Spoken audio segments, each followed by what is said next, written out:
দেখো আমরা টুক করে নিয়েছি, এরকম গালের মধ্যে লাগিয়ে দিয়েছে পতাকা। এই দেখো ইন্ডিয়া আর পাকিস্তানের পতাকা।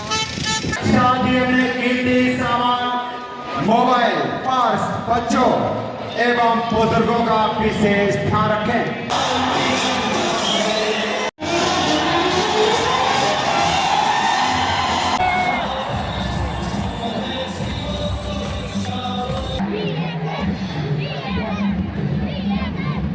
बात होगा। हाँ वही वाला व्हाट्सएप जी जी हाँ उसका भाई भी ठीक है एकदम।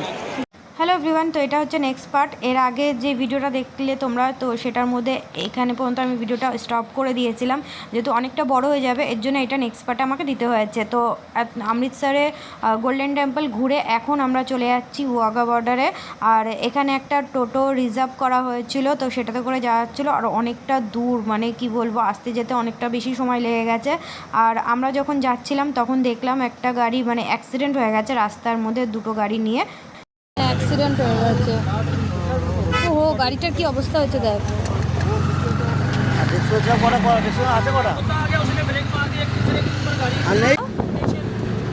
ওই পারে স্টেশনে আটারি স্টেশন আছে, এটা হচ্ছে আটারি গাঁও। ওই পারে ওই পাশের দিকে আটারি স্টেশন আছে, কিন্তু এই যে তুলে নিয়েছি, নিয়ে নিয়েছি। তো আমরা অনেকটা কাছাকাছি চলে এসেছি। আর দেখো ওই দূর থেকে দেখা যাচ্ছে ইন্ডিয়া আর পাকিস্তানের পতাকা। আর আমরা ওখানে যেই পৌঁছেছি সেই এইখানে সব দাদারা মানে এইরকম পেন্ট করানোর জন্য ইন্ডিয়া পতাকার, তারপর টুপি নিয়ে পতাকা নিয়ে মানে পেছনে পড়ে যাচ্ছে। কেউ না করালেও এত জোর জবরদস্তি করছে যে করাতেই হবে। আর এমনিতেও আমি বাড়ির থেকে ভেবে এসেছিলাম যখনই কোনো সময় আমি ওয়াঘা বর্ডারে যাব না কেন, আমি এরকম গালে ইন্ডিয়ার পতাকার পেন্ট করাবই। আর এখানে আদুও করিয়ে নিয়েছে, ও টুপি নিয়ে নিয়েছে, হাতে ঝান্ডাও নিয়ে নিয়েছে। দিদিকে অনেকক্ষণ ধরে বলছিলাম, দিদি করাচ্ছিল না, তো জোর করে ওকে এখন করানো হচ্ছে। বুঝে যাবে কর না, এটা ওই যে রং দেখছো না, আদু যাক পেন্ট করে আমার কাছে উঠে উঠবে ওটা দিয়ে। তারপর আমরা চলে আসলাম এখানে ব্যাগ জমা দিতে। তো যেই অটোওয়ালা আমরা রিজার্ভ করে এসেছিলাম তারাই আমাদেরকে এখানে নিয়ে আসলো, বললো এখানে ব্যাগ ট্যাগ সব জমা দিয়ে যেতে হবে। আর ব্যাগ জমা রাখার জন্য এক্সট্রা চার্জ লাগে। তো ওখানে গিয়ে যদি ঢুকতে না দেয়, এর জন্য আমরা যেহেতু প্রথমবার কিছু জানি না, তো এখানে যখন বললো জমা দিতে, শুধু মানি ব্যাগটা নিয়ে ফোন টোন নিয়ে বাকি সব কিছু যা ছিল জমা করে দিয়েছে। এখানে ছাতাটা নিয়ে নিয়েছি যেহেতু অনেক রোদ আছে বাইরে। 50 টাকাই নিল, তোরা আগে ওটা আগে 50 টাকা দিয়ে দিয়েছে বলে। আরে একটু কম করলে না কমিয়ে দেবে, সঙ্গে সঙ্গে টাকা দিয়ে। তো দেখো আমরা টুক করে নিয়েছি, এরকম গালের মধ্যে লাগিয়ে দিয়েছে পতাকা। আর এখন আমরা যাচ্ছি রিক্সা করে ওয়াঘা বর্ডারে।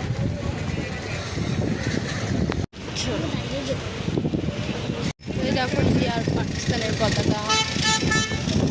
পাকিস্তানের পতাকা ওই পাশটা একটু গাছ দিয়ে ঢেকে গেছে যত সামনে আসছি।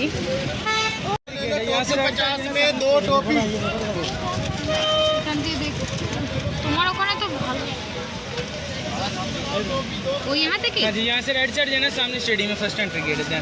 তো ওখানে অনেক করে বলেছিলাম জাম্বু, আর আমার বর করলো না। আর এখানে এসে তারপর এই যে পতাকা আঁকাচ্ছে। তো তোমাদের দাদাভাইকে বললাম কত করবে না, তারপর জোর করে ওকে এখন পতাকা আঁকানো হচ্ছে গালে। তো একটা ছোট্ট ইনফরমেশন তোমাদের দিচ্ছি, যেহেতু আমরা যাই না, ফার্স্ট টাইম ছিল, তো এবার এসে জানতে পারলাম। আমরা যখন প্রথমে যেখানে আমরা গালে এই পতাকাটা এঁকেছি সেখানে টুপিগুলো যে বিক্রি করছিল একটা 50 টাকা, আর যখন এগিয়ে এসেছি তখন দুটো 50 টাকা। আর এখানে পতাকাটাও আমাদের গালে যে এঁকে দিয়েছে সেটা 10 টাকা করে এখানে, আর ওখানে 20 টাকা করে নিচ্ছিল। তো এর জন্য তোমরা যখনই যাবে, তো ওই যেখানে ব্যাগ জমা দেওয়া হয়েছে সেখানে না করে একদম এইখানে ওয়াঘা বর্ডার একদম সামনে যখন আসবে তখন এখান থেকে করানোটাই ভালো হবে।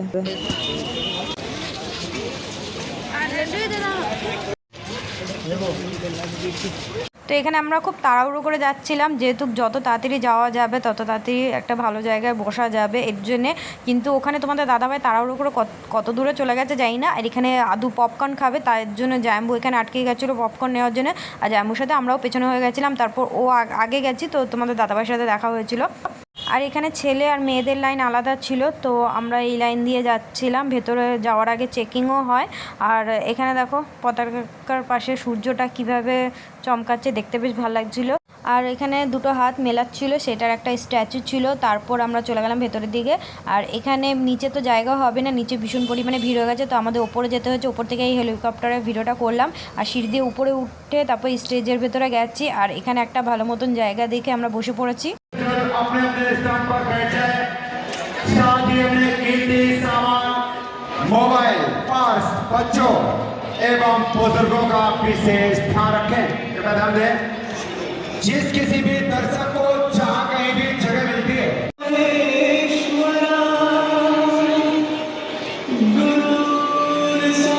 আচ্ছা, তো এখানে একটা জিনিস নোটিস করলাম, পাকিস্তানের বর্ডারে ওখানে বিএসএফের সেরকম কোনো লোকজনই ছিল না, একটাও লোকজন ছিল না। পরে লাস্টের দিকে কয়েকজন এসছে, হার্ডলি গুনে চুনে হবে 12 থেকে 13 জন লোক হবে। আর এখানে ইন্ডিয়ার দেখো কত লোকজন। এখানে তো আমি যখন প্রথম ভিডিও করছিলাম তখন একটু হলেও কম ছিল ওপরের দিকে, পরে তো আরও ভরে গেছে এত লোকজন। আর আমরা এখানে বসেছিলাম ছাতা নিয়ে, কি করব, ভীষণ পরিমাণে রোদ ছিল, তো ছাতা কতক্ষণই নেওয়া যায়। এখানে ফুটি বিক্রি করতে, অনেক কিছু বিক্রি করতে আসে, তো এখানে ফুটি নেওয়া হয়েছিল। আদু খাচ্ছিল, তো আমাকেও খাইয়ে দিয়েছে।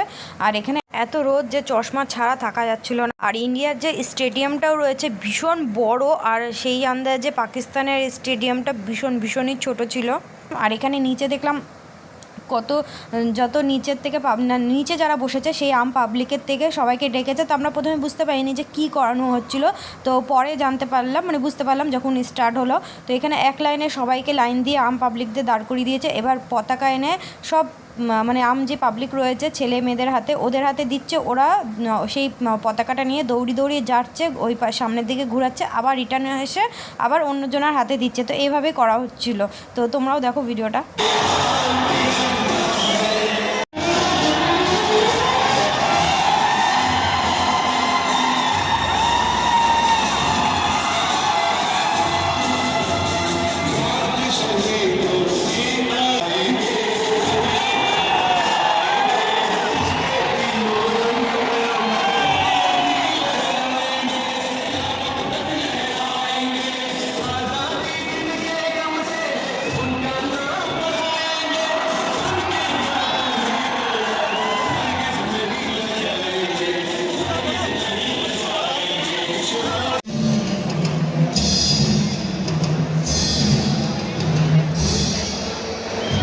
दर्शकों को ध्यान दें, ब्रिटिश की कार्रवाई समाप्त हो चुकी है। आप सभी दर्शकों से निवेदन है, कृपया स्टेडियम के मुख्य द्वार के रास्ते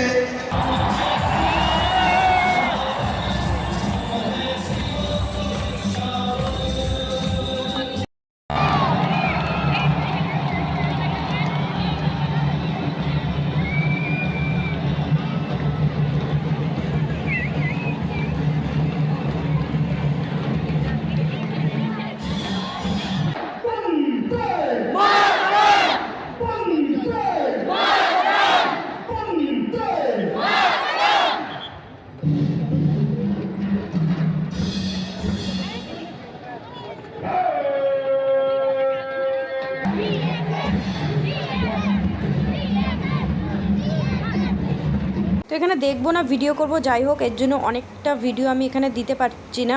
কিছুটা শর্ট ভিডিও করেছি, যেটা শর্ট ভিডিওতে দেব, এর জন্য খুব একটা লং ভিডিওতে আমি এটা দিতে পারিনি। আর ওখানে নাচ গানও হয়েছিল, সব আম পাবলিকরা এসে ভীষণ নাচ গান করেছে, সেটা শর্ট ভিডিওতে আমি দিয়েছি।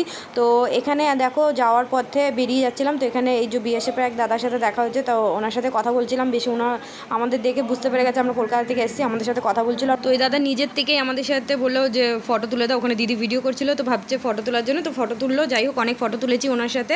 আর উনি বলছিল যে আগে যদি আমাকে বলতে, তাহলে এবার আগে তো চিনিই না দাদাকে, তাহলে কি করে বলবো। আর জানি না এখানে বিএসএফ লোকেরা কীরকম হবে, রাগি না কি, এর জন্য সেরকম একটা বলাও যায় না। তো উনি বেশ ভালো ছিল, তো উনি নিজে বলছিল নেক্সট টাইম আসলে আমার নাম্বার নিয়ে নাও, তো নাম্বার এক্সচেঞ্জ করা হয়ে গেছে। তো তো নেক্সট টাইম আসলে আমার সাথে অবশ্যই কন্ট্যাক্ট করবে, আমি তোমাদের নিচে সিট করে দেবো। আর এখানে নিচে উনি আমাদের সাথেই আসলো, এসে জায়াম্বুর সাথেও পরিচয় করলো, আদুর সাথে জায়াম্বুর দিদি ওদের সাথেও ফটো তুললো, উপরে তো আমরা ফটো তুলেছি, তো এখানে নিচে ওদের সাথে তুললো। আর এমনকি আমি যেহেতু পরে ভয়েস ওভার দিচ্ছি, আমরা যখন বাড়ি ফেরার পথে ছিলাম তখন উনি নিজে ভিডিও কল করে আমার বরের সাথে খোঁজখবর নিয়েছে যে তোমরা বাড়ি পৌঁছেছো কি না। ভীষণ ভীষণ ভালো লেগেছে ওনার সাথে পরিচয় হয়ে। ठीक है भैया, नंबर हो के बात होगा। हाँ हाँ वही वाला व्हाट्सएप है आपका? जी हाँ वही। ठीक है, और कल बात करते हैं आपसे। ठीक है भाई भी। ठीक है एकदम। গলাম চলো।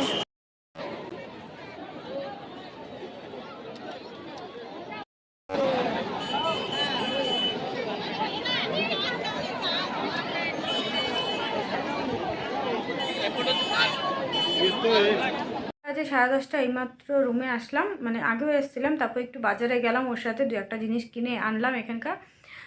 আর কালকে আমরা হরিদ্বারে আবার রিটার্ন যাচ্ছি, ওখান থেকে আমাদের কালকে যাচ্ছি, পরশু দিনকা আবার ওখান থেকে আমাদের বাড়ি যাওয়ার ট্রেন। তো চলো আজকের মতো ভিডিওটা এখানে এন্ড করছি, আবার তোমাদের সাথে দেখা হচ্ছে নেক্সট ভিডিওতে।